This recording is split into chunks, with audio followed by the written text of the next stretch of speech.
একজন প্রেগনেন্ট ছিল, উনি প্রেগনেন্ট ওমেন, মানে তার কত খারাপ লাগতেছে, তার বাচ্চা ভেসে যাচ্ছে, যে আমার বাচ্চাকে বাঁচাও, আমার বাচ্চা ভেসে যাচ্ছে। এখানে উনারও যে সেফ হওয়াটা, এই বিষয়টা নিয়ে উনি মোটা কিছুই ভাবতেছে না। এই জন্য আমার মধ্যে একটা মানবিকতার প্রকাশ পেয়েছে। এই জন্য আমার নানুমনির দেওয়া টাকাগুলো আমার এত খারাপ লেগেছে। আমার কাছে লাগতেছিল আমি ওই সিচুয়েশনে থাকলে, মানে আমি না ভাবতে পারতেছি না তার কতটা খারাপ সিচুয়েশন। উনি ভাবতেছেন ওনার বাচ্চাকে বাঁচানোর কথা। আরো এরকম কত কত মানুষ এখন পর্যন্ত মানে ভেসে গিয়েছে, হয়তো অনেক কিছু ক্যামেরার সামনে আসতেছেও না। উনি একজন প্রেগনেন্ট ছিল, উনি প্রেগনেন্ট ওমেন, মানে তার কত খারাপ লাগতেছে, তার বাচ্চা ভেসে যাচ্ছে।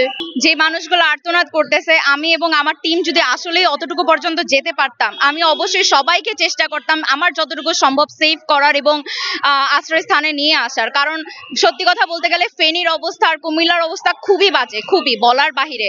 এখন আমার দিক থেকে আমি চেষ্টা করে যাচ্ছি, আশা করি আমার ভাই কালকে ফেনীর উদ্দেশ্যে রওনা হবে। এখন দেখি কি হয়। মানে খুবই খারাপ অবস্থা। আমি যদি থাকতাম আমি অবশ্যই বাচ্চাটাকে বাঁচানোর ট্রাই করতাম ফার্স্টে, কারণ একটা মায়ের কাছে তার বাচ্চাই সব। ত্রাণের ভিতরে আসলে সত্যি বলতে আমার ওইভাবে কিছুই দেওয়া হয় নাই। আমার মূলত হচ্ছে যেগুলো আর কি খাবার দাবার যাই বলেন ওগুলা দিতে পারিনি, কিন্তু আমি আর আমার আম্মু সহ আমার পরিবার সবাই মিলে মানে টাকা দিয়ে গিয়েছি।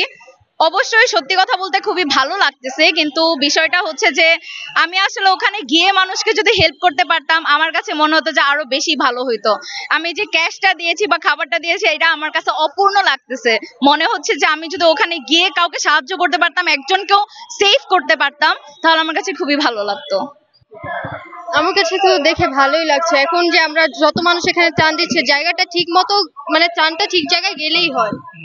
মানে অনেক মানুষ অনেক জায়গা থেকে যা পারছে যে নিজের থেকে নিয়ে আসছে, কিন্তু ঠিক জায়গায় এই জিনিসটা গেলেই হয়। অনেক সময় আশা করি স্টুডেন্ট এরকম কিছু করবে না, কিন্তু তারপরও বলা যায় না কখন কি হয়।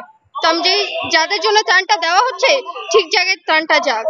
মানে সাহায্য করতে পেরে অনেক ভালো লাগছে যে নিজে থেকে যদি আমি একটু সাহায্য করতে পেরেছি, আমার কাছে লাগতেছে না আমি একটু কন্ট্রিবিউট করেছি, এখানে অন্যের সাহায্য করতে পেরেছি।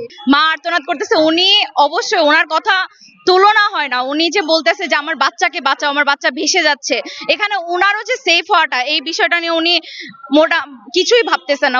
জি, আমার নাম আতিফা মাহমুদ, আমি সপ্তম শ্রেণীর ছাত্রী। যে এইগুলো মর্মান্তিক ঘটনাগুলো বিভিন্ন ওয়েবসাইট থেকে দেখা যাচ্ছে, তো আসলে আমিও দেখছি, আমিও ফেসবুক ইউটিউব এগুলো বিষয় দেখছি যে তারা কিভাবে বিপদের মধ্যে রয়েছে, আমিও দেখেছি। এই জন্য আমার মধ্যে একটা মানবিকতার প্রকাশ পেয়েছে।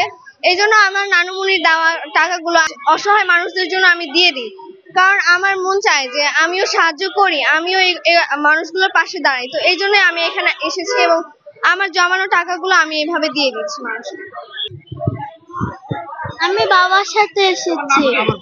আমার সাফওয়ানা নাওয়াল রাইকা। আমি আমার বাবার সাথে আসছি, মুড়ি চানাচুর আর বিস্কুট নিয়ে এসেছি।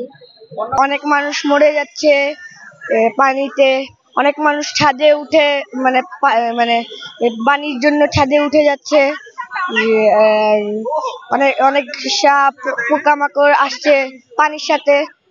আর সবাইকে ধন্যবাদ দিই এই সাহায্য করার জন্য, আর সবাই যাতে এগিয়ে আসে।